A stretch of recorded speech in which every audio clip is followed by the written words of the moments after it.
Olá, estamos começando o terceiro dia da Conferência Internacional do Green Building Council Brasil. Obrigado pela presença de todos.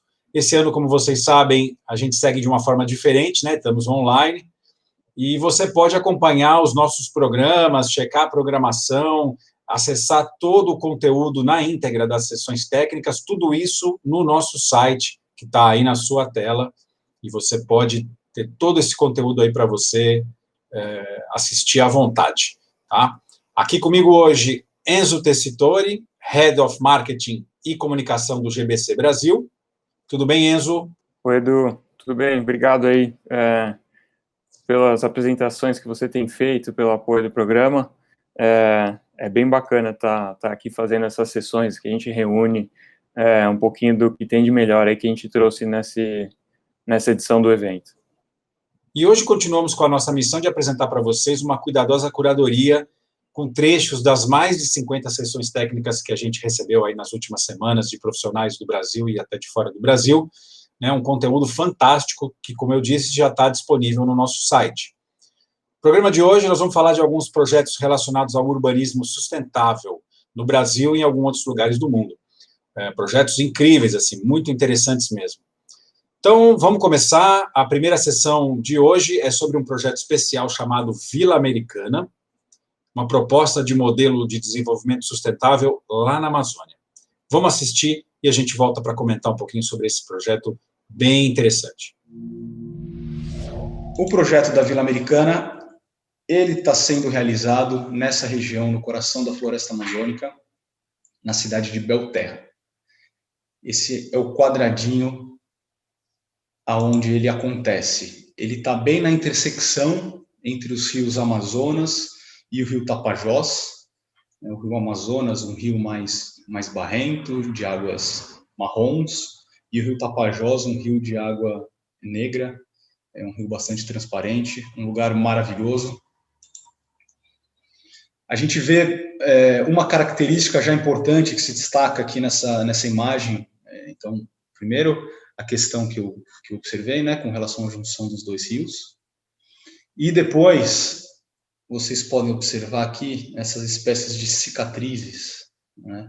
A gente vê isso aqui, são as plantações de monocultura, no caso aqui de soja, principalmente, chegando ali junto da floresta amazônica, floresta densa. Então, trata-se de uma área onde já existe um certo conflito, é uma área de fronteira, é uma área em que a gente encontra alguns tipos diferentes de parceria ou de exploração com a floresta, em que esse projeto ele tenta justamente trazer uma alternativa e demonstrar na prática uma alternativa de como fazer uma parceria com a floresta de maneira que seja menos exploratória.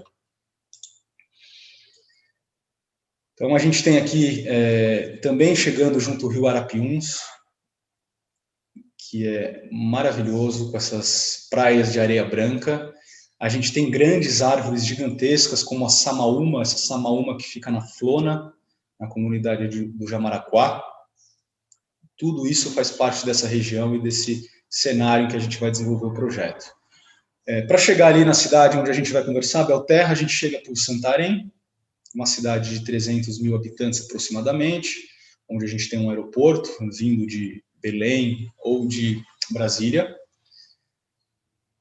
A gente tem a cidadezinha mais próxima, Alter do Chão, hoje um balneário já turístico de alguma maneira, né, um turismo que está sendo desenvolvido lá, que ele tenta ser um turismo não exploratório, um turismo de comunidades ribeirinhas, muito bonito realmente. E Belterra, um pouco mais para baixo aqui, uma cidade que tem 17 mil habitantes, com uma densidade muito baixa. Ela é hoje, se não me engano, a 12ª maior cidade em tamanho territorial, com uma população de 17 mil pessoas. Então tem diversos desafios também de trabalhar a sustentabilidade numa cidade tão pouco densa como essa. Então aqui são os caminhos, né, para a gente chegar até Belterra. A gente pode chegar aqui pelo aeroporto por esse caminho interno, passando por Alter do Chão e vindo aqui pelo litoral até Belterra. Esse litoral é maravilhoso, diversas praias com Pindobal, algumas praias muito lindas. A gente pode vir direto por aqui, ou a gente pode vir de barco Aqui a gente tem a Casa do Saulo, que é um restaurante maravilhoso, e o barco pode trazer até a região de Belterra, num trajeto de 45 minutos, aproximadamente, pelo rio Tapajós. Aqui um pouquinho, algumas imagens, né? Uma praia em plena floresta, já foi considerado por alguns magazines aí estrangeiros, ingleses, como o Caribe Amazônico, são praias de rios, de águas doces, que é a Ponta do Jutubá, Ponta do Cururu, a Ilha do Amor, um ponto bastante conhecido ali na região. O Caranazal é um lugar maravilhoso, reconhecido por ser um lugar sagrado ali para as comunidades indígenas que tem na região. Então, aqui um pouquinho de Belterra, agora chegando. Belterra é uma cidade que foi fundada na década de 30 pelo Henry Ford, o dono da Ford. O objetivo dele, quando fundou Belterra, era plantar seringueira para extrair borracha e mandar para os Estados Unidos. Então, ele fez uma cidade planejada ali. Vocês vão ver muitas das casas estilo arquitetônico americano. E a cidade acabou, tem livros maravilhosos sobre Belterra e sobre Fordlândia, que foi a primeira cidade que o Henry Ford tentou construir, e mostra todos os desafios que ele teve justamente por tentar implementar um modelo de monocultura com a seringueira numa região que não comporta, né, que está acostumada desde milênios e milênios com os índios a trabalhar a exuberância, a pluralidade, a agrofloresta. Então, uma série de desafios fez com que Ford deixasse a cidade depois de uma ocupação americana de algum tempo, mas deixou esses equipamentos maravilhosos. Vocês vão ver o hospital deixado por Henry Ford, é um hospital de ponta, que hoje vai ser transformado no ícone ali, na pedra base de todo esse projeto, que é o MUCA, Museu de Ciências da Amazônia, e uma série de outros equipamentos muito bacanas, todos que serão revitalizados, já são derrubados pelo patrimônio histórico, e vão ser revitalizados e reformados para dar origem e dar berço à nossa civilização florestal vila-americana. Então, aqui a gente mostra um pouco desse patrimônio, dessas casas americanas, ali em Belterra, Igreja de Santa Luzia, a Prefeitura de Belterra. E aqui um pouco do que é o nosso projeto, qual que é a extensão do projeto, o que a gente está abraçando nesse primeiro momento. Então, ele se divide basicamente em 4 grandes áreas, né? A área A, ali, a gente está vendo no mapa, é onde está o Parque da Vila Americana, onde vai ter o Centro de Memória, o MUCA, o Museu da Cidade Brasileira, Museu de Ciências da Amazônia, o Centro de Cultura Alimentar Tapajônica, um complexo hoteleiro, tem caixas d'água maravilhosas que foram reativadas agora, da época de Ford, para trazer o saneamento para a cidade de uma forma mais sustentável. Aqui, no lado B, a Vila Administrativa, onde a gente está transferindo toda a prefeitura, a Câmara dos Vereadores, toda a administração da cidade para uma vila sustentável. Aqui embaixo, no item C, a Escola Internacional de Sustentabilidade, onde a gente está querendo deixar um legado para a comunidade, desde trazer e fazer uma comunicação, um intercâmbio de pessoas interessadas em estudar na região, estudar na prática o que é sustentabilidade dentro da floresta amazônica, né, sejam brasileiros, europeus, etc., junto com as comunidades que vivem ali, as comunidades indígenas, e ter esse intercâmbio das crianças, dos pesquisadores, dos professores, e a gente tentar unir um pouco esse conhecimento indígena, ancestral e milenar, junto com tecnologia, é uma coisa que ambas as partes querem muito, né? Essa visão de que o índio não pode usar celular, etc., é uma visão bastante ultrapassada e que não é a visão que eles querem ter. Eles querem valorizar os seus rituais, valorizar, manter os seus valores, as suas crenças, e ao mesmo tempo eles querem se desenvolver como comunidade, como sociedade. Então, a escola traz um pouco dessa visão. E aqui mais para baixo, na beira do rio Tapajós, é um beach club, também que, para para trazer as pessoas para conhecer com certo conforto a floresta amazônica, né? Tem muita gente que tem alguns medos sobre floresta amazônica, de conhecer, de não conhecer, que vai ficar lá e vai ser picado por cobra, e etc. E a gente quer mudar um pouco isso com esse projeto, para as pessoas poderem com segurança e um certo nível de conforto, sem perder, obviamente, todas as características da Amazônia, poder desfrutar e conhecer a região na íntegra, né? Então, aqui um pouquinho dessas áreas. Esse seria o centro do projeto, né? Aqui a gente vendo a parte do hotel, a parte do MUCA, que estaria aqui, o Museu de Ciências da Amazônia. Aqui algumas casas, um condomínio sustentável. E aqui o corte chegando até o Rio com o Beach Club, né?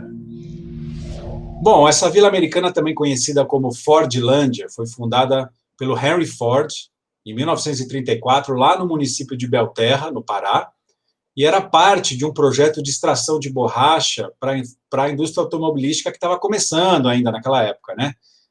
A indústria automobilística americana, né? O projeto foi por água abaixo por vários motivos, né? O clima, pragas, a dificuldade de se instalar, na época, um sistema eficiente de produção no meio da floresta, né? Foi um fracasso tudo isso. Mas aí a ONG Ama Brasil, em conjunto com o governo do Pará e o BNDES, e o Instituto Butantan criaram um projeto de revitalização dos equipamentos para transformar o local num polo turístico. Enzo, como é que você vê essa iniciativa aí? Você que foi uma das pessoas que fez a curadoria dessas sessões, assistiu tudo com muito cuidado, como é que você vê isso? Bom, Edu, esse projeto ele é realmente muito bonito, muito incrível, né?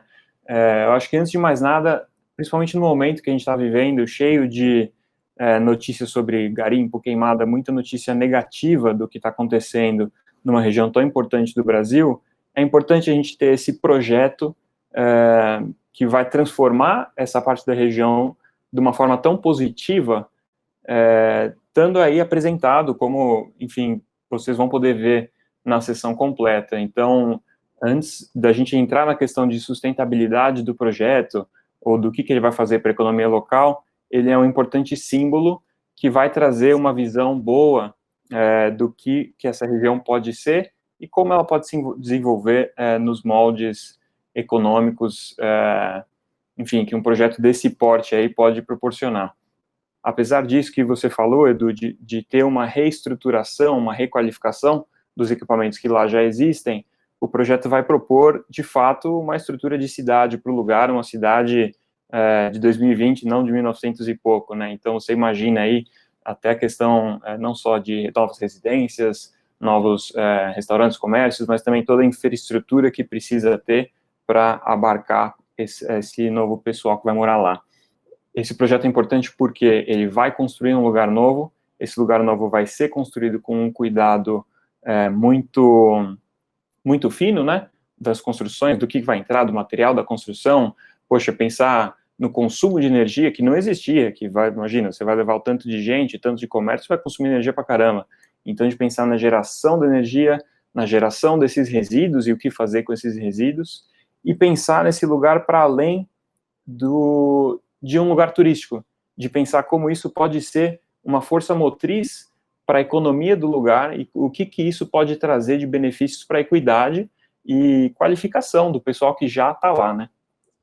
E aí entra uma questão muito importante, né, Enzo? Porque quando a gente fala de Amazônia, tudo tem que ter a gente tem que ter muito cuidado, né, especialmente com esses projetos muito grandiosos. Então entra aí a questão da certificação, né? A gente ter certeza de que esse empreendimento ele vai cumprir todas essas normas, de que vai ser muito, para usar um termo da moda, eco-friendly, né? Assim, ser realmente um empreendimento que venha somar, né, a região de uma forma de fato sustentável, né?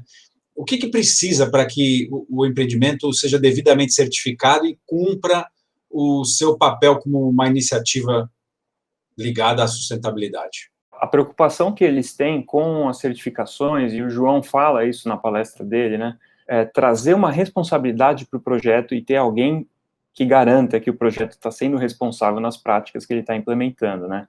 Então, com a equipe que eles montaram, que o João demonstra ali, todos os órgãos, institutos, empresas envolvidas, eles vão trazer a questão das certificações para, de fato, ter entidades de terceira parte. A gente não está falando só GBC Brasil, vai ter o GBC para olhar para as residências, vai ter o GBC para olhar para os comércios, mas vão ter outras organizações que vão olhar para as instalações fotovoltaicas, para de fato você ter diversas partes, todas olhando para o mesmo projeto, em viés diferentes, para garantir que seja entregue o melhor possível de acordo com o que eles se propuseram no começo, que, como você falou, uma região muito delicada, que tem que olhar com muito cuidado e querendo ou não, tem que ter alguém de fora atestando e garantindo que você fez o que você se propôs lá no começo. E eu acho que mais do que isso também, né, Enzo, esse projeto sendo bem sucedido, ele estabelece um novo padrão de qualidade, né, de eficiência, para tudo que se construir por lá, quer dizer, mostra que é possível a gente fazer as coisas num outro sistema, num outro modelo, né? Exatamente, e de trazer essa atenção de que é possível você criar essa cidade. A gente não está falando que alguém vai ficar suportando com dinheiro a fundo perdido para ela ser bonitinha e as pessoas visitarem os bichinhos na selva, né? Você está falando aí de criar um modelo que funciona na economia que a gente vive, trazer a importância do bioma da Amazônia, trazer a importância do turismo responsável, de gerar uma economia local e todas essas preocupações que a gente falou antes, construções e operação dessa cidade, né? Porque o tripé da sustentabilidade, acho que durante muito tempo a gente falou muito do aspecto ambiental, do aspecto social, né, o socioambiental, e agora, nos últimos anos, que a gente vem enxergando com mais nitidez a importância do aspecto econômico, que é o terceiro pé desse tripé, né? Quer dizer, sem o lado econômico funcionando, as iniciativas acabam não dando certo, né? Então, para que a gente realmente consiga ter iniciativas que se sustentem, não só na Amazônia, mas em outros lugares, você tem que levar em conta não só o aspecto social e ambiental, mas principalmente o econômico, né? Quando esses três trabalham juntos ali em sinergia, a coisa realmente funciona, né? Eu queria seguir em frente aí para a próxima sessão, que nós vamos para Londres agora, e trata de um outro desafio complexo, né? Que é transformar, por meio de retrofit, as casas da cidade rumo ao carbono zero. Então, eles têm uma meta bastante ambiciosa lá. Vamos ver como é que eles estão planejando isso, que é uma façanha, né? Se eles conseguirem, eu acho que vão conseguir, e a gente volta já para comentar. A seguir, explicaremos um pouco o que é a abordagem de retrofitar as casas completas utilizada através do sistema Energy Sprong. Tipicamente, é implementado em habitações sociais que possuem certas particularidades, como uma maior padronização de tipologias e um alto consumo de energia, e são transformadas em Zero Energy, ou seja, o consumo de energia anual é zerado através de uma combinação de alta eficiência energética da edificação e da geração de energia por fontes renováveis. Neste sistema, isso é atingido através de uma nova fachada eficiente, que cria uma proteção com isolamento térmico da envoltória do edifício, um telhado com painéis fotovoltaicos, dimensionado para gerar a mesma quantidade de energia consumida pelas residências, e a substituição dos seus sistemas mecânicos, no qual as residências que anteriormente possuíam sistemas de aquecimento a gás passam a ter alimentação elétrica. O sistema é inovador por utilizar tecnologias em sua cadeia de suprimentos para torná-lo mais eficiente. As fachadas e telhados são pré-fabricados, de forma que a execução em si é feita de forma rápida e limpa e pode ser implementada em até uma semana nas residências, o que gera um menor incômodo aos residentes. É utilizada a medição a laser e drones para fazer o levantamento das casas, o que permite que os fornecedores tenham um maior detalhamento e precisão, tendo maior velocidade na produção dos componentes. Além disso, os componentes da casa, responsáveis pelo aquecimento e a ventilação, são integrados e permitem que a casa forneça energia que não foi consumida para a rede pública. Outras vantagens desse sistema são uma garantia de performance da residência por 30 anos pelo seu desenvolvedor. Há também a melhoria da estética e a valorização financeira das propriedades. E o modelo de negócio é financiável através da economia energética gerada, tema que será aprofundado um pouco mais adiante. Na sequência, apresentaremos o vídeo institucional da Energy Sprong, que descreve brevemente como funciona o retrofit das casas e como surgiu essa iniciativa. Worldwide, we use and waste a lot of energy, much of which is used in our homes. At the same time, we pay high energy bills in order to live in houses that are actually often uncomfortable because of humidity, mold and drafts. What can we do about this? The Dutch initiative Energiesprong has come up with an idea. The team at Energiesprong have developed a method to transform existing houses into net zero energy houses. Net zero energy means that the house generates as much energy as it needs for heating, hot water, lights, and household appliances, resulting in a warm and comfortable home.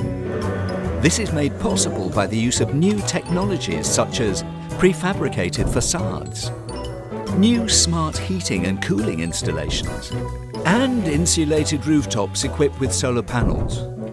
People don't even have to leave their homes because the transformation is completed within 1 week. After a net zero energy makeover, the house looks bright and modern from the outside and no longer has moisture or drafts inside. This makeover comes with a 30-year warranty on both the energy and indoor climate performance. This all sounds great, but who's going to pay for it? The principle is, the money that you'd normally spend on your energy bills, combined with reduced repairs and maintenance cost, pays for the renovation. So you get a makeover for your house without any additional costs.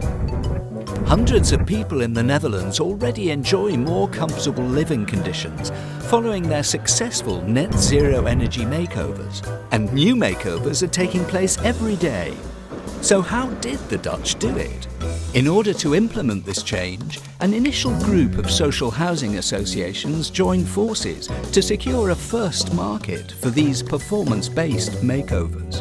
Furthermore, adjustments in government regulation were implemented. These included allowing social housing associations to charge tenants an energy service fee in return for providing them with a net zero energy house. At the same time, an evaluation of the new refurbishments was undertaken by banks in order to provide affordable financing to the social housing associations. The independent market development team at Energiesprong coordinated all these activities to ensure each of the required market conditions would be fulfilled at the same time. Together, this creates the right market conditions for innovative companies that want to invest in and develop these net zero energy makeovers. These are all based on prefabrication and industrialization, allowing performance to be driven up and costs down. To learn more, go to energiesprong.eu. Bom, como a gente viu aí, Londres se impôs uma meta, né? Uma meta, digamos assim, ousada, né? Transformar a cidade toda em carbono zero até 2050, tendo cortado até 60% das emissões até 2025, daqui a 5 anos, né? Isso passa naturalmente pelo projeto de retrofit das residências populares da cidade. E o projeto se chama ReNew, RE2.New. Como é que você vê essa iniciativa, Enzo? Eu acho sensacional. Acho que antes de entrar no porquê que o projeto é muito bacana e como ele funciona, acho que vale pontuar que a cidade tem realmente essa meta de reduções e por que eles olharam para as residências, principalmente as residências populares. Quando a gente tem essas residências que precisam desses sistemas mecânicos para a sobrevivência mesmo dos seus moradores, né? A gente pensa também no quanto eram, vamos colocar, acho que de uma forma educada, quanto faltava manutenção nesse tipo de habitação, aí que a gente começa a entender o potencial que essas edificações tinham para melhoria no isolamento, para primeiro reduzir a necessidade do gasto energético e depois pensar no que seria uma geração de energia renovável, né? Pois é, a economia estimada do projeto desde 2009, quando ele começou, está em mais de 8 milhões de libras por ano. Quer dizer, é muito dinheiro, né? Você acha que seria possível um projeto desses aqui no Brasil, por exemplo? Lá em Londres, eu sei que o programa deles lá contou com fundos da prefeitura da cidade e do Fundo de Desenvolvimento Regional da União Europeia. Aqui no Brasil, que modelos poderiam ser discutidos aí, tentados, para a gente fazer esse tipo de projeto vingar? O modelo em si, eu acredito que ele teria uma certa similaridade com um modelo aplicável no Brasil, vamos dizer assim, né? Se a gente tem, vou usar de novo o exemplo do caso do Paraná, como que funciona? Eles usaram dinheiro a fundo perdido garantido por lei, por legislação, por regulamentação da ANEEL, que diz ali que as concessionárias têm que destinar um certo dinheiro para projetos de eficiência energética. O que eu acho, Edu, é que a gente precisa principalmente no poder público, a gente precisa de pioneiros, né? Como hoje a gente tem uma creche pública que é certificada ali de Platinum no sul do Brasil e que é Zero Energy também. Poxa, lá no começo foram as empresas multinacionais que vinham para o Brasil e falavam, não, eu só vou entrar no escritório que foi certificado. A concorrência nacional entendeu que era um diferencial, entendeu que era importante, falou, poxa, eu, empresa nacional, também só vou ocupar um lugar que é certificado. Aí isso foi se destrinchando para os diversos segmentos, varejo, até chegar no caso de uma creche pública que teve a mesma certificação ali no maior nível possível do que esses escritórios dessas multinacionais. Então, a gente trazendo esse conteúdo do que está acontecendo lá fora, a gente já tem o caso do Paraná, que criou esse programa tão incrível, né? Eu acredito que com um pioneirismo nesse sentido começam a se estruturar em volta mecanismos e políticas públicas que vão promover, se não uma coisa nesse molde, algo nesse sentido, da gente tomar medidas climáticas de eficiência, enfim, para alcançar um número maior de pessoas, de edifícios, enfim, de cidades mesmo. A gente precisa dos pioneiros aí para abrir caminho e mostrar que é possível, né? Porque acho que quando outros estados enxergarem as vantagens aí nesse projeto do Paraná, que vai ser bem sucedido, e ver a economia que isso pode trazer para municípios com poucos recursos aí pelo interior do Brasil, né? Para poder investir em educação, contratar mais professores, investir na saúde, enfim, sobrar mais dinheiro para o município. Vamos ver que isso é uma iniciativa, está mais do que na hora de acontecer, né? Muito, muito importante.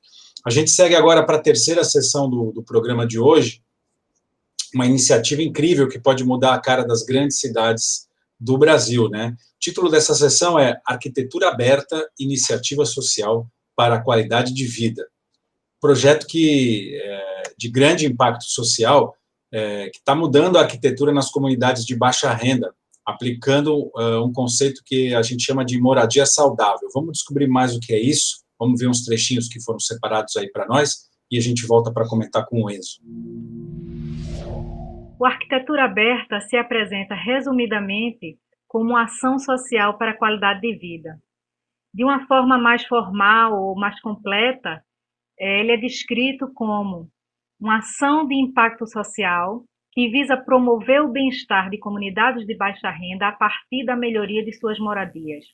A iniciativa se inspira na ideia de moradias saudáveis para realizar intervenções arquitetônicas com a participação dos próprios moradores. Ele nasce como uma ideia de projeto, já alinhado ao contexto de novos modelos econômicos e da necessidade de se ter uma ação de impacto social.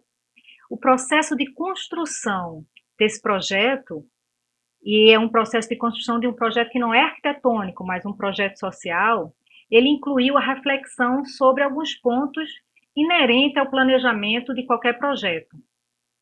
Esses pontos para a elaboração de projeto, os mais importantes foram a reflexão sobre quais os níveis de mudança ou quais as mudanças que esse projeto quer provocar.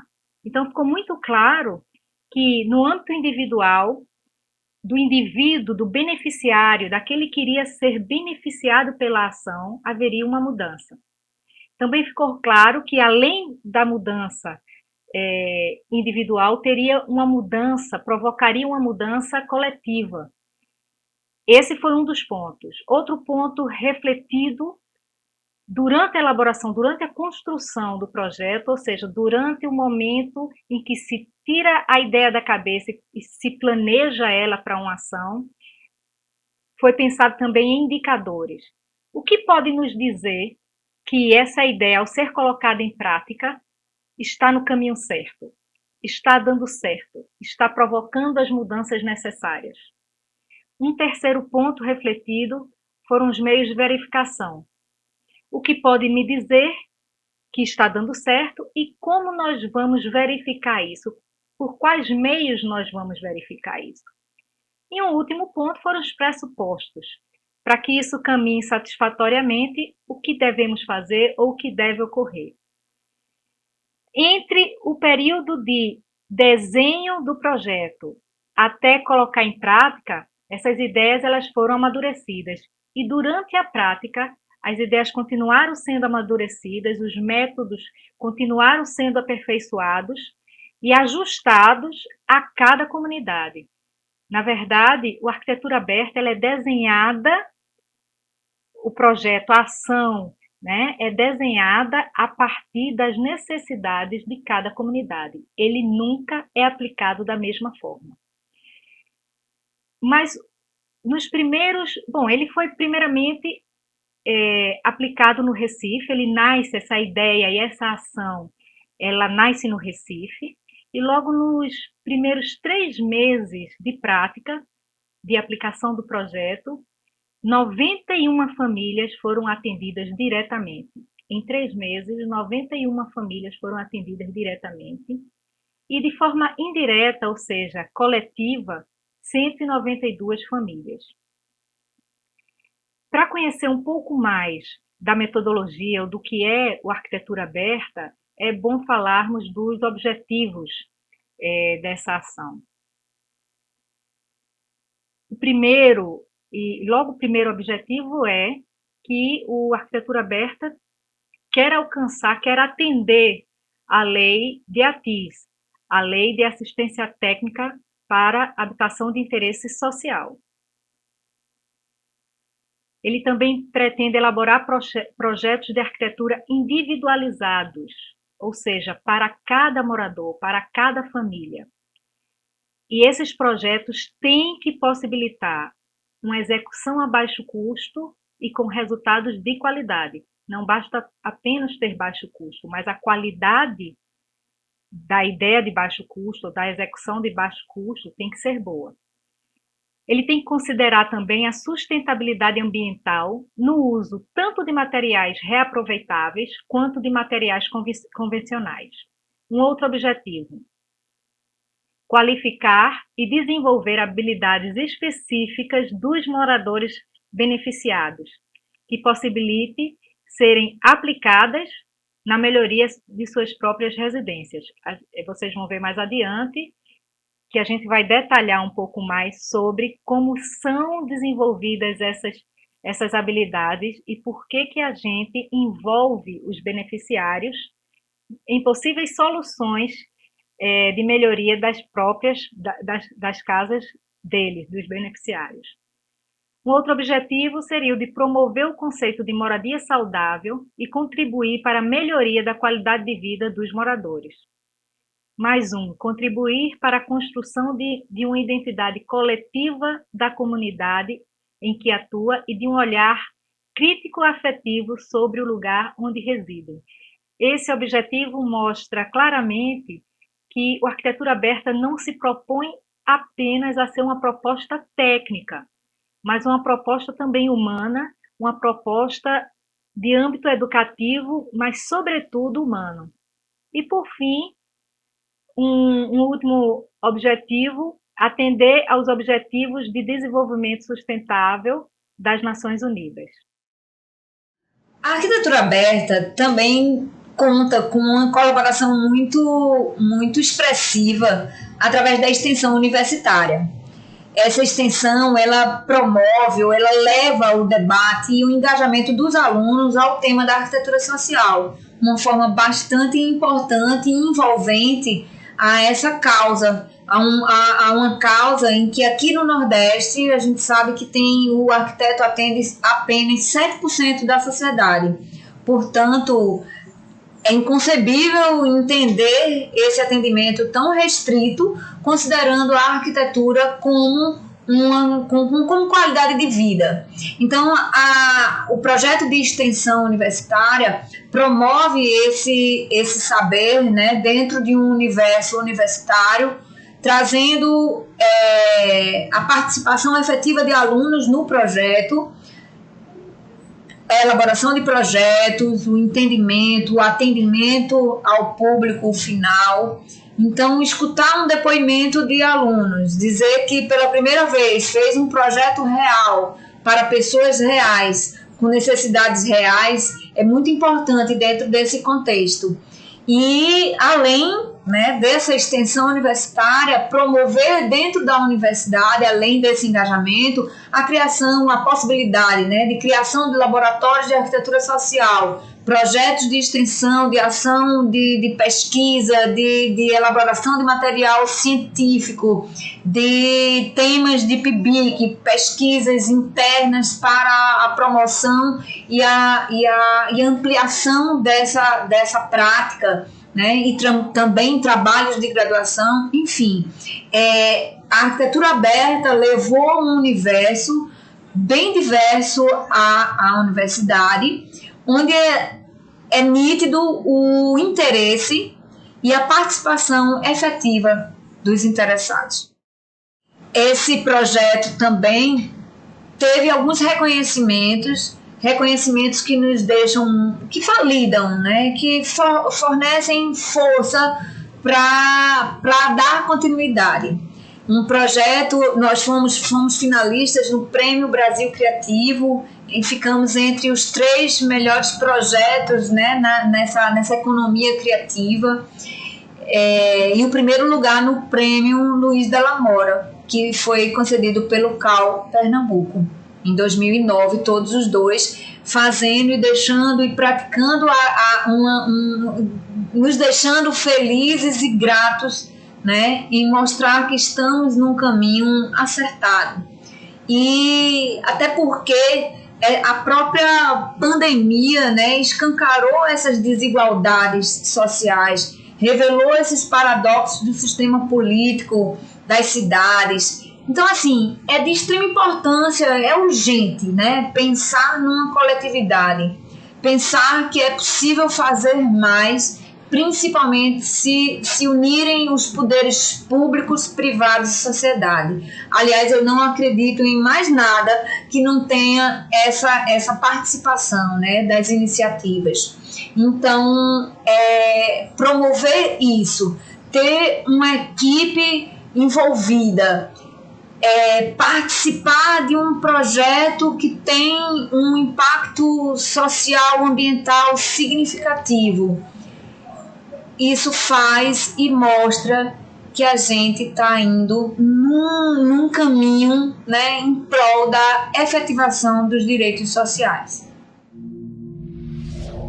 Enzo, vamos começar falando um pouco desse conceito super interessante de arquitetura aberta. O que você acha dessa ideia? Como arquiteto, eu penso que o tema de habitação é um campo muito importante que a gente tem que discutir, principalmente porque a gente não encontrou um modelo que funcione tão bem e que supra a necessidade do déficit habitacional que existe hoje, principalmente quando a gente fala de uma coisa, de um padrão construtivo de baixa renda, né? Apesar do Brasil ter passado aí desde os anos 30 por diversas políticas públicas de habitação popular, a gente viu que elas não foram tão efetivas, tiveram programas com mais problemas que outros. Então, nesse sentido, é muito bonito a gente ver iniciativas dessas de engajamento da comunidade, da sociedade, né, para trazer maior qualidade nas habitações populares que hoje são tão precárias, né? Então, o Brasil ainda tem milhões de pessoas vivendo em condições terríveis, né? Palafita, favela, morro, áreas de risco mesmo, né? A pergunta que não quer calar, né? Que é como fazer essas iniciativas realmente chegarem a todos esses lugares e transformarem a vida desses brasileiros. São milhões de pessoas, né? Acho que essa é a pergunta-chave, né?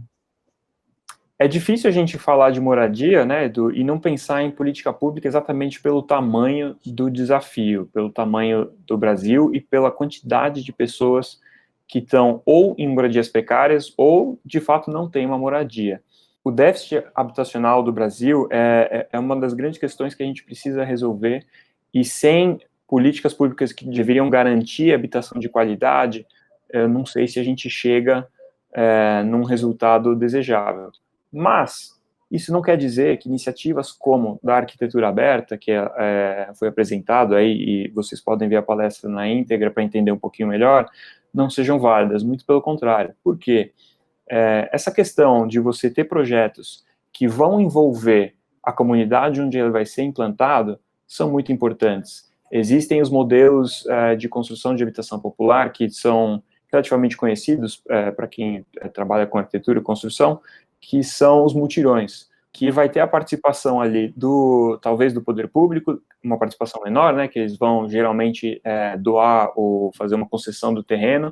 Você vai ter a participação da comunidade que ali vai morar, não só como mão de obra, mas de dizerem o que eles querem, porque no final das contas é para eles, né? E você tem sempre a participação de um corpo técnico.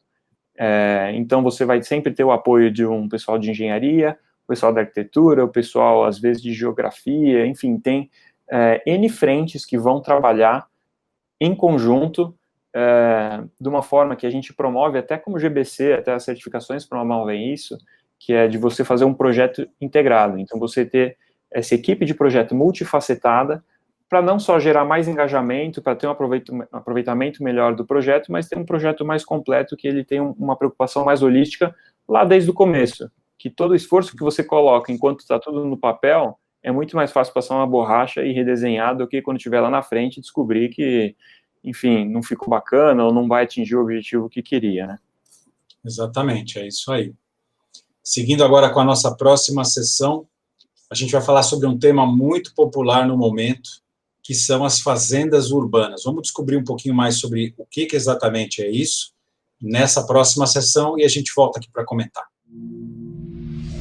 Então, a ideia é que a gente reduza emissões, promova a saúde alimentar, promova desenvolvimento local, né? Então, desenvolvimento local, com essas fazendas urbanas, a gente gera emprego, a gente gera renda. Depois tem todo o manejo de águas pluviais, né? A gente sabe que essas superfícies vegetadas, elas absorvem a água da chuva, diminuindo o escoamento superficial, né? E o que vai desaturando as redes públicas de drenagem. Depois tem uma relação direta com conforto e eficiência energética, né? Então essas lajes vegetadas, elas proporcionam ambientes abaixo com maior conforto ambiental, porque eles vão ser mais isolados e, consequentemente, vai ter uma redução aí de consumo energético, se forem ambientes condicionados, que precisam de ar-condicionado.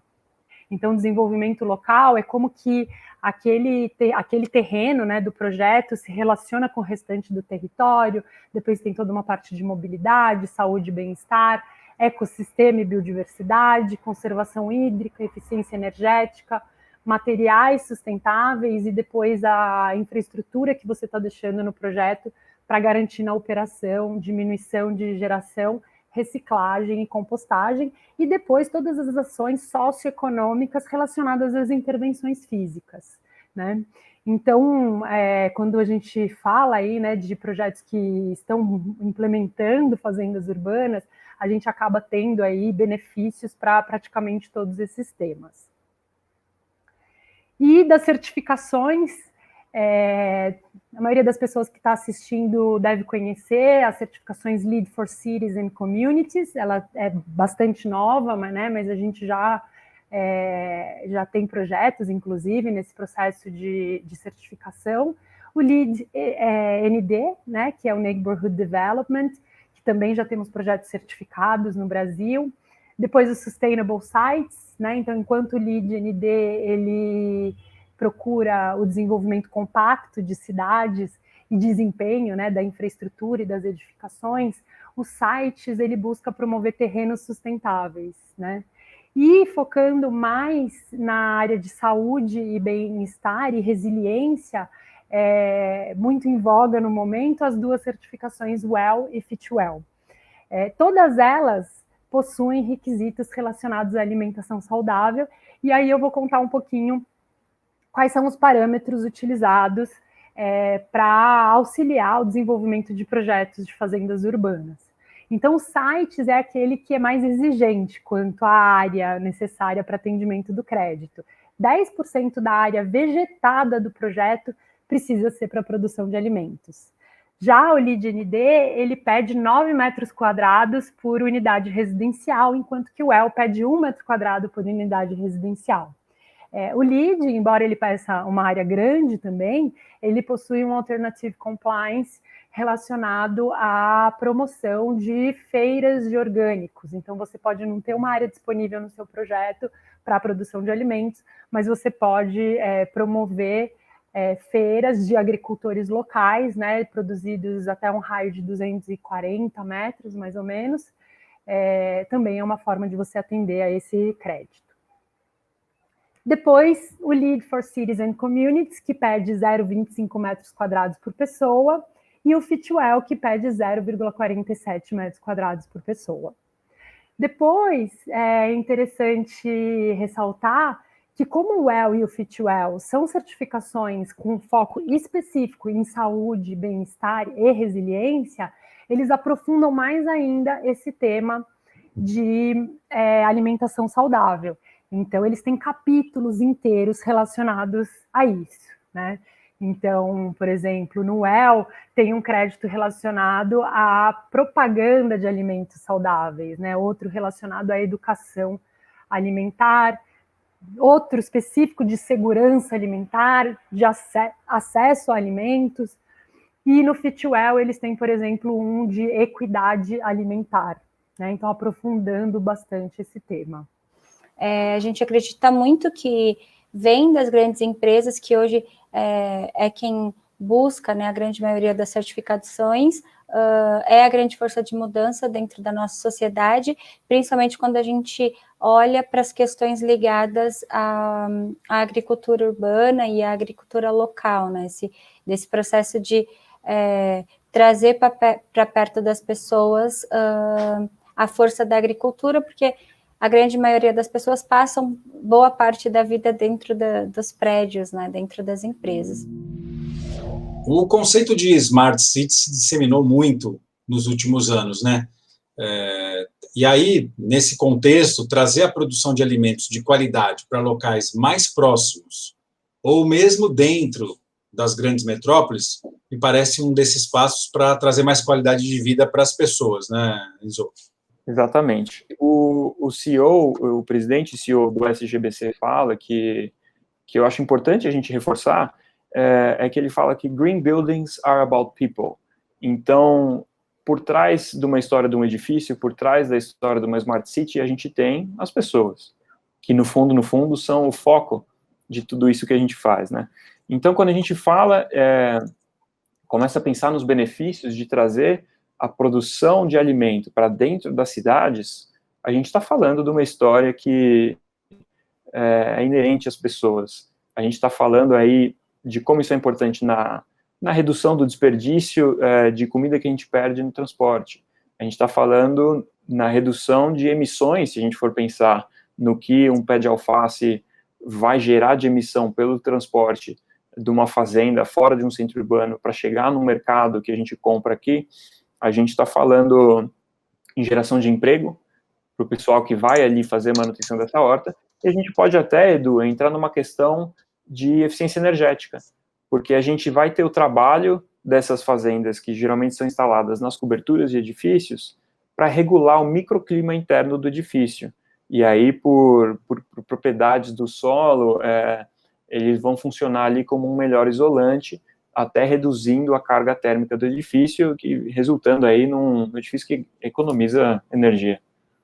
É uma iniciativa que traz muitos benefícios aí, né? Saúde alimentar, resiliência, redução de emissões, mobilidade urbana, desenvolvimento local, geração de emprego e renda.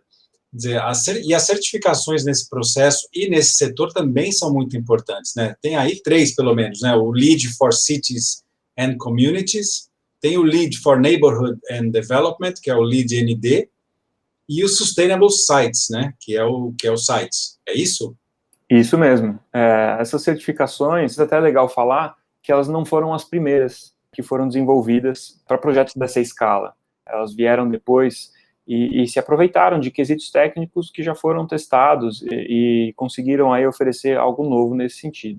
Então, com essa maturidade, elas vão fornecer diretrizes em diferentes escalas. A gente tem os sites, que ela é feita para obras de desenvolvimento urbano, mas pensando na infraestrutura do lugar, não no edifício em si.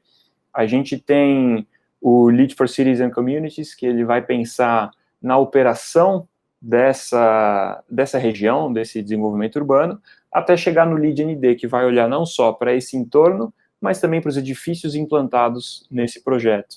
E como as certificações que a gente trabalha, promove, acho que o pessoal está cansado de saber, elas vão servir não só como um guia de boas práticas, mas como uma validação, um reconhecimento para quem está na frente, para quem está fazendo uma coisa diferente, para quem está fazendo um projeto de ponta. Uma última curiosidade que eu tenho aqui, na verdade, a gente pensa nessas fazendas urbanas e é o que eles chamam de low-tech, né? Mas, no fundo, é algo bem sofisticado, né? Bem complexo, assim, não é tão low-tech assim como eles falam, né? Exatamente. Elas até falam na sessão, né, de ser uma solução low-tech, mas, como você falou, ela de fato não é nada simples. Talvez seja simples na questão, se a gente pensar em tecnologia como, poxa, a gente está falando de um recipiente, um pouco de terra e umas plantas, a grosso modo, né? A sofisticação, ela vai estar por ser uma solução holística. Ela vai tratar não só da questão da alimentação, ela vai tratar da questão de mobilidade, por reduzir os gastos, as emissões de carbono, para a entrega desse alimento, vai tratar também, Edu, da questão de agrotóxicos, porque essas fazendas urbanas geralmente são muito mais restritas quanto ao que entram de agrotóxicos para regular e, enfim, mexer na produção do que o que acontece no campo. Se você pensar numa fazenda urbana, ela tem todo o pessoal que trabalha ali, todo o pessoal que tem que fazer a colheita, que tem que fazer a manutenção, e que vai fazer, às vezes, a venda desses alimentos. Então, apesar de ser chamada ou de ser considerada uma low-tech, ela tem, sim, essas complexidades por tratar de diversos temas, fora esses que eu mencionei, a questão também de servir como um elemento para a redução da carga energética do edifício. Existem estudos que comparam edifícios em regiões similares, e um edifício que tem uma fazenda urbana, ele vai ter uma redução entre 15% e 20% do gasto energético.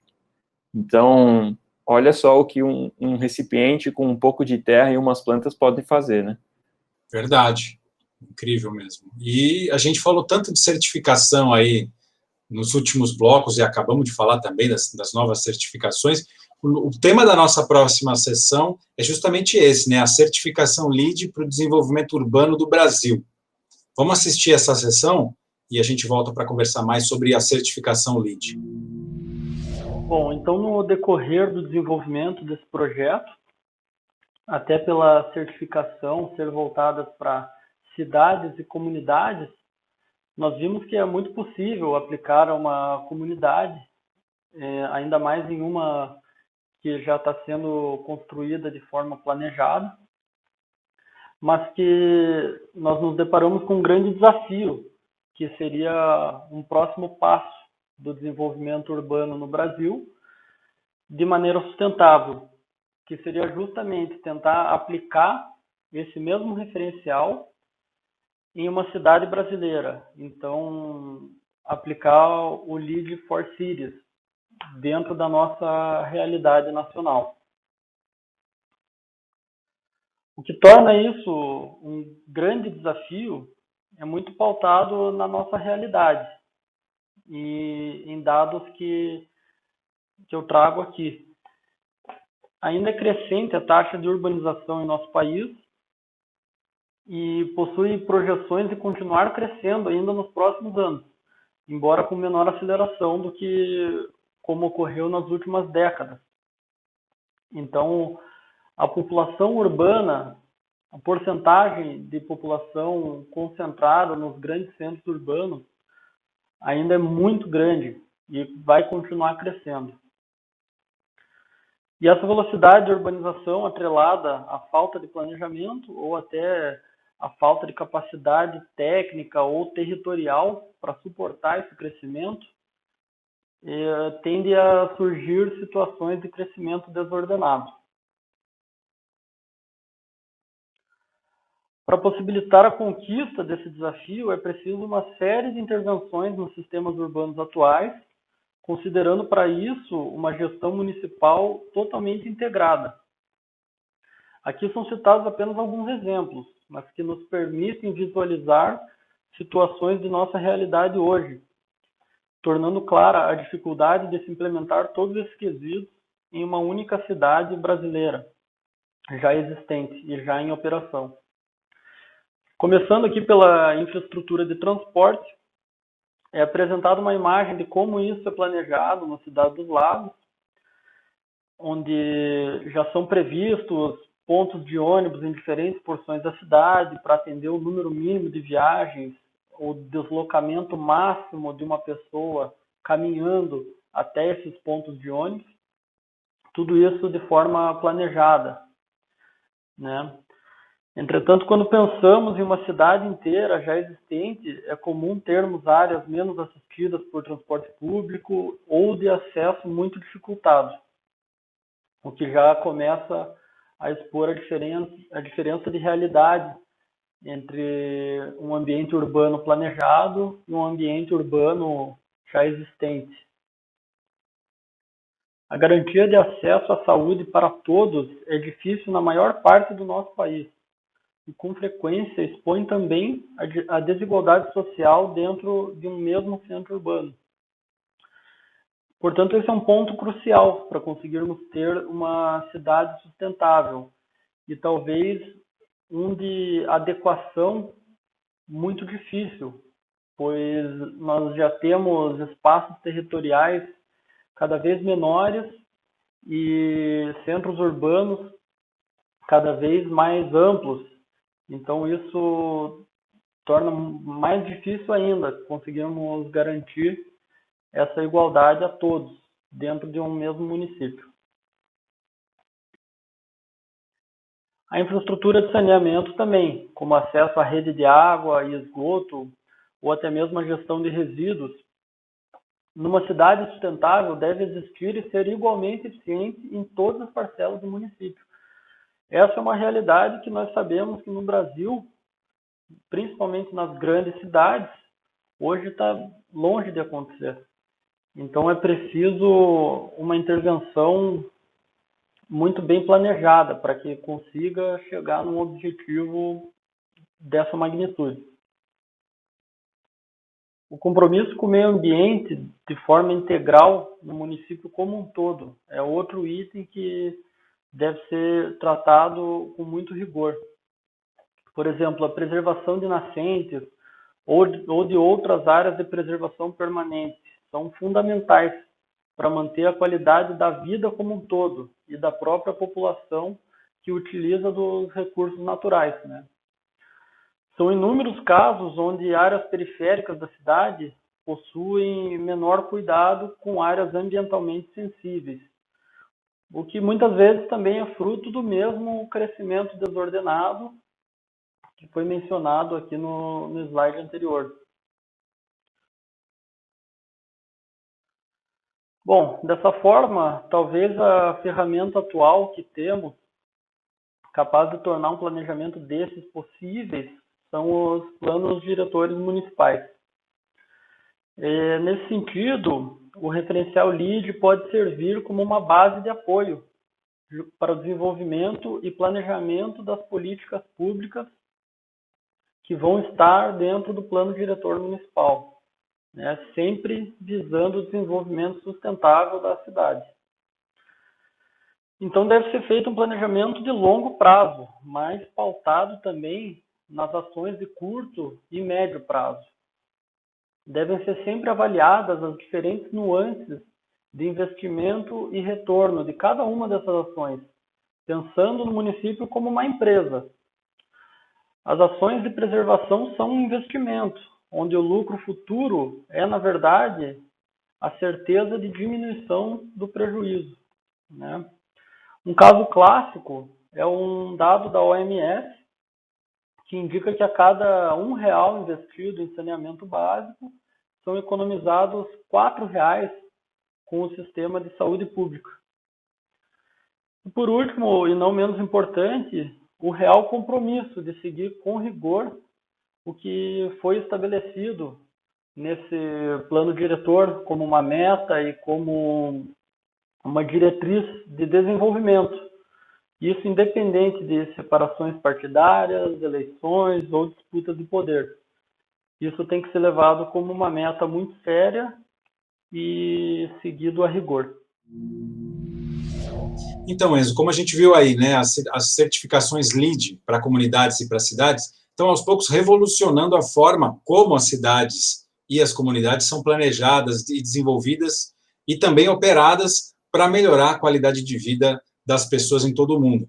Minha pergunta para abrir esse bloco aqui é: como é que a gente adapta esses parâmetros à realidade brasileira que é tão desigual?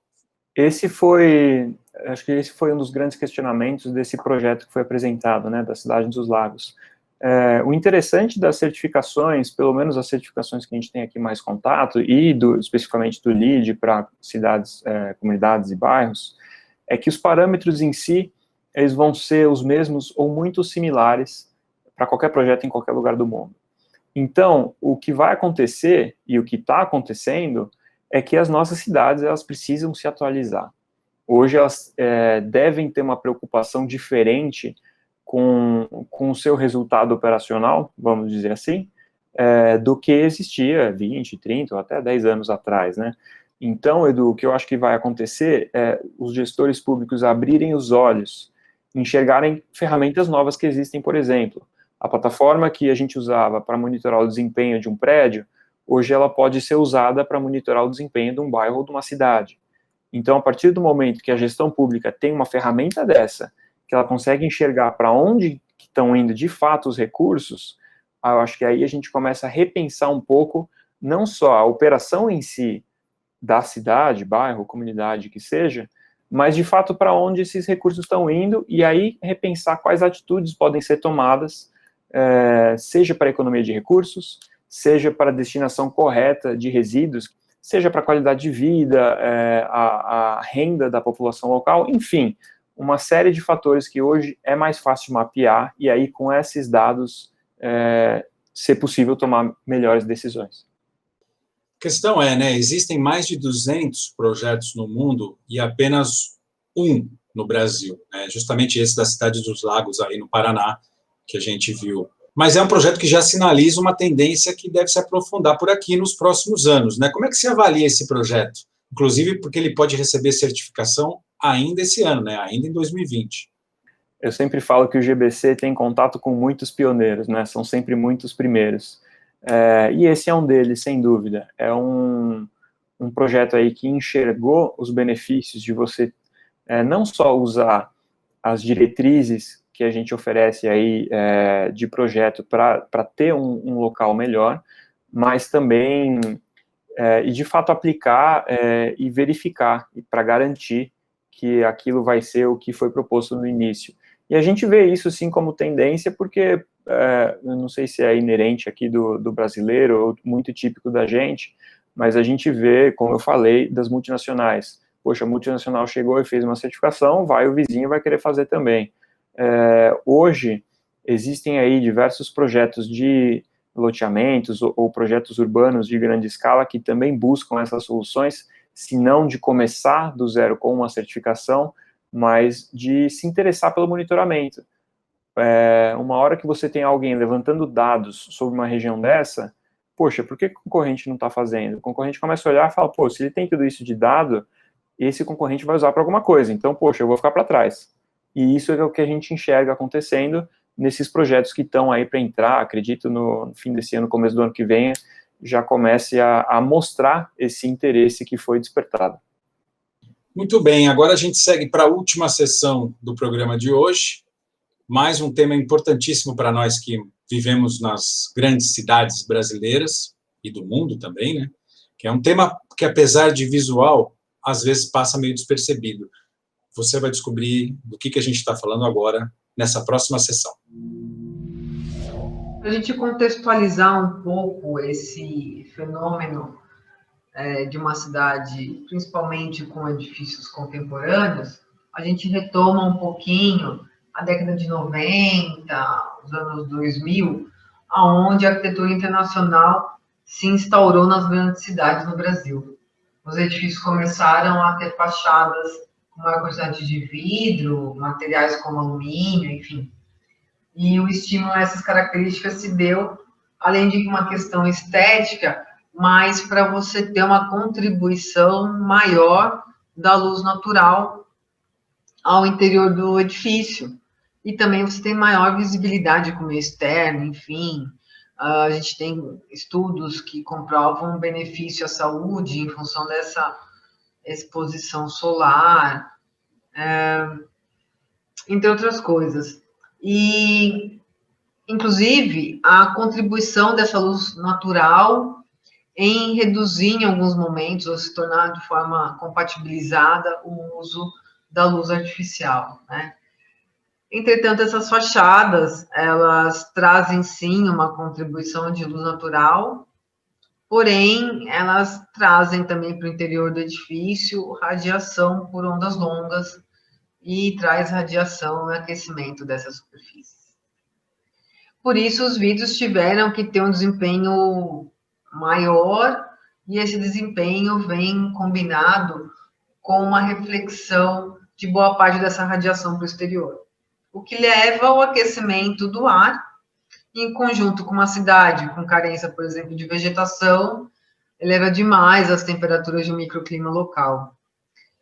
Então, se a gente considerar que a cidade é feita por um conjunto de edifícios, calçada, vias, pessoas, motoristas, mobiliário urbano, a gente não tem que ter um olhar egoísta simplesmente para o ambiente interno dos edifícios. E se a gente quer cidades para as pessoas como o Yangel preconiza, a gente tem que promover espaços agradáveis de permanência, né? Então, quando a gente fala desse ofuscamento desconfortável para os pedestres, a gente fala desse fenômeno em uma relação do ponto de vista do observador e alto nível de luminância, ocasionado pelo alto grau de reflexão dessas superfícies e pela sua especularidade. E quando a gente tem essa posição do Sol refletindo diretamente no olho do observador, pode causar uma cegueira momentânea, que a gente fala de ofuscamento desabilitador. Outra questão também é, na terceira foto, a gente tem a imagem de um edifício alto, completamente envidraçado, em Balneário Camboriú, onde essa reflexão marca ali a superfície do mar, né?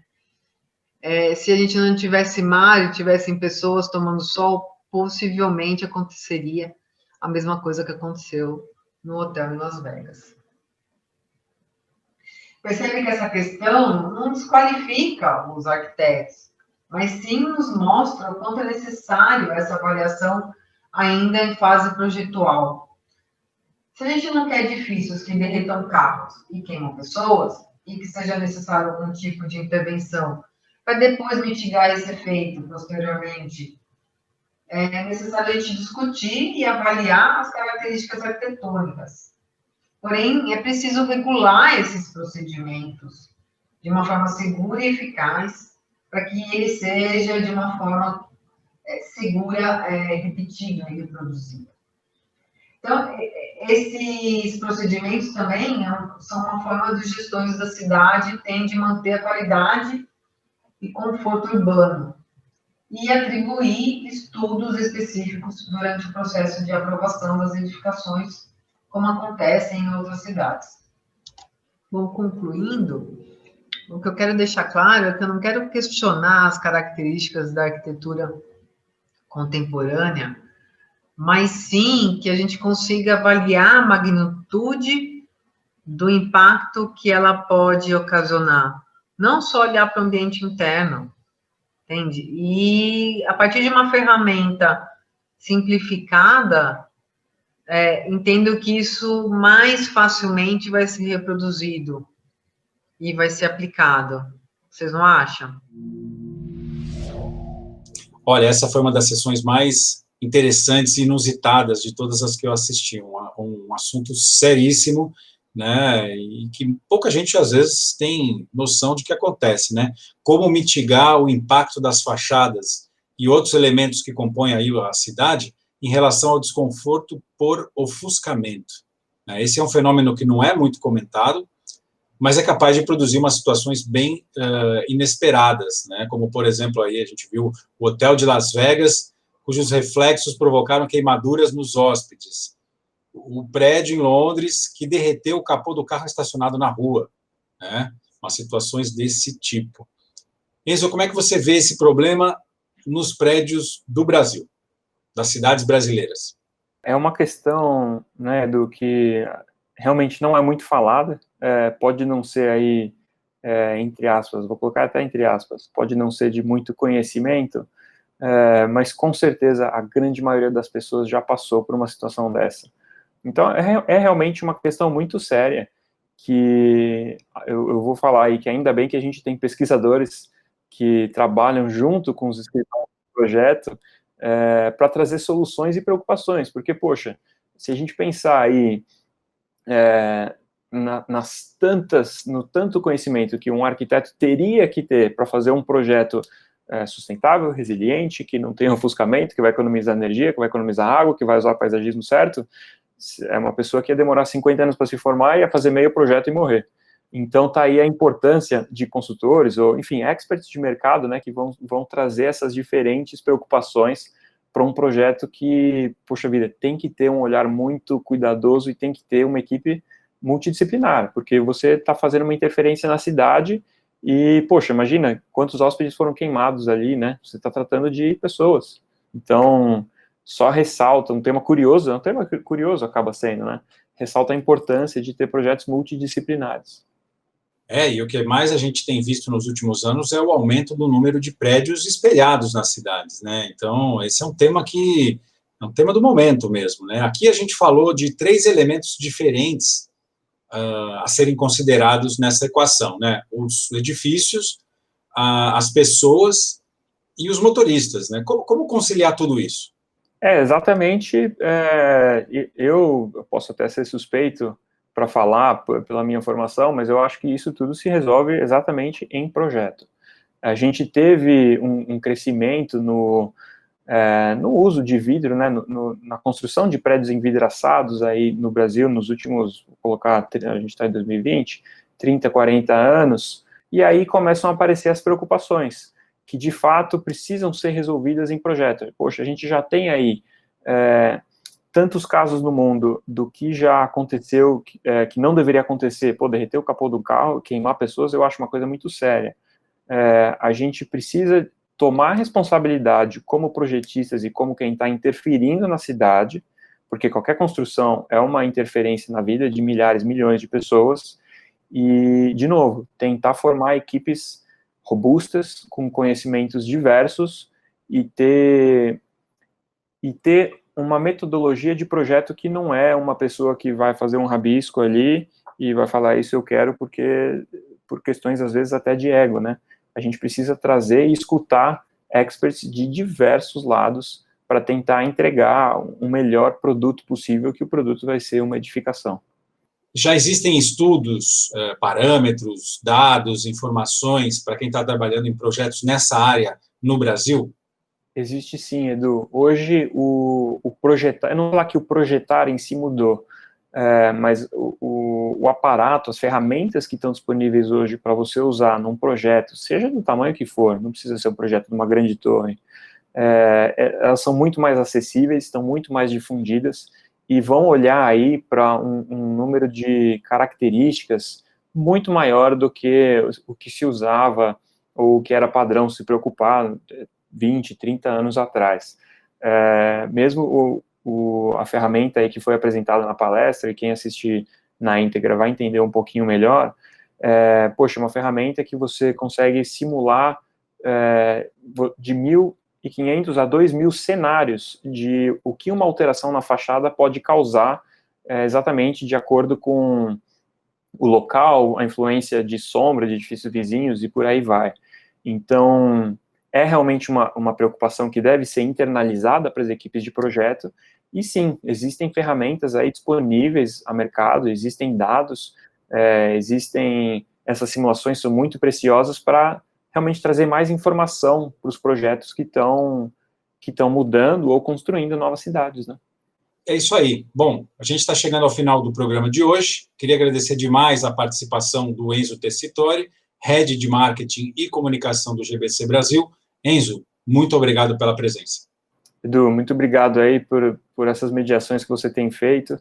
Eu acho que a gente conseguiu montar uma série de programas que vai trazer e vai despertar o interesse de muita gente sobre todo esse conteúdo diverso que a gente está trazendo sobre tudo que permeia aí o mundo das construções sustentáveis. Muito obrigado. E nós voltamos amanhã às 11 horas, dando sequência ao nosso evento com mais conteúdos fantásticos, especialmente selecionados para você, pelo Enzo e pela equipe que trabalha com ele. Aí na tela você vê o nosso site, né, onde você pode ter acesso gratuitamente a todas as sessões técnicas que nós recebemos aí nas últimas semanas, né, os programas que já aconteceram e a programação completa do nosso evento, ok? Grande abraço e até o próximo programa. Tchau.